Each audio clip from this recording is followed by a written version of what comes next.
The penultimate episode of Star Trek, Picard Season 3 provides an explanation to a Jean-Luc Picard query from Star Trek First Contact that has persisted for 27 years. In VOX, the ninth episode of Picard Season 3, Jack Crusher discovers that he is not only the son of Picard and Dr. Beverly Crusher, but also the result of genetic engineering by the Borg Queen. In contrast to Jean-Luc Picard, who only spoke for the Borg after becoming Locutus in Star Trek, The Next Generation, Jack is destined to become VOX, the voice of the Borg. The opening scene of Star Trek, First Contact, a prequel to the TNG classic The Best of Both Worlds, saw Captain Picard having dreams about the Borg. The Borg were on their approach to invade Earth, and Picard's dreams in which he was Locutus turned out to be a warning. Nevertheless, even though it had been a while since he was claimed by the Borg, Jean-Luc could still hear their voices. Although Jean-Luc attributed it to lingering recollections of his time as Locutus, this allowed Picard to foresee the Borg's strategies and even pinpoint the cube's weak point, allowing Starfleet to destroy it. But until Star Trek,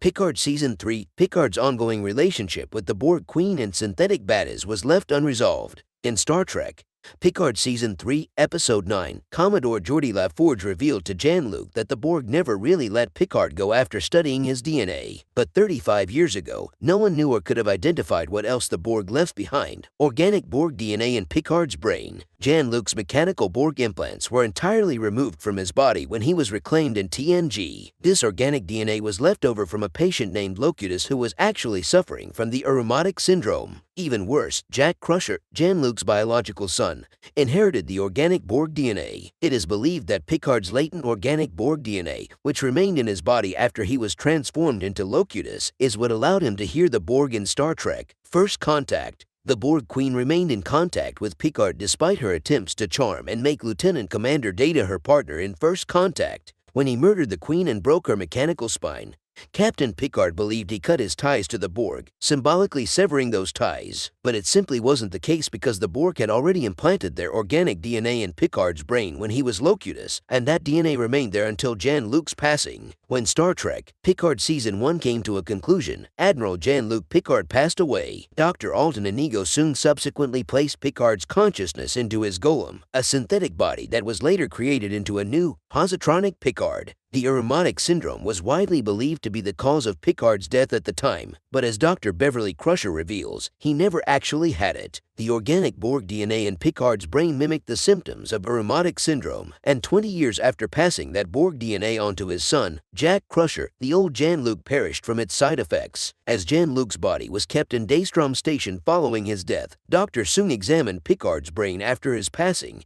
and found an anomaly. In order to obtain the Borg DNA from Jean-Luc's brain, the changelings under the command of Captain Vadic abducted Picard's body after learning about the whereabouts of his brain through their affiliation with the Borg. When the changelings boarded Starfleet ships, they used this organic Borg DNA to infect the transporters in order to covertly absorb Starfleet officers. The entire time, Picard, Jack Crusher, and Starfleet were in the dark. It wasn't until Star Trek, Picard Season 3, Episode 9, when the plot of the Borg and changelings was revealed and an old mystery from Star Trek, First Contact, was resolved. Share your thoughts with us in the comments section below. You can like the video and subscribe to the channel to see more breakdowns if you like it. I appreciate your time and interest.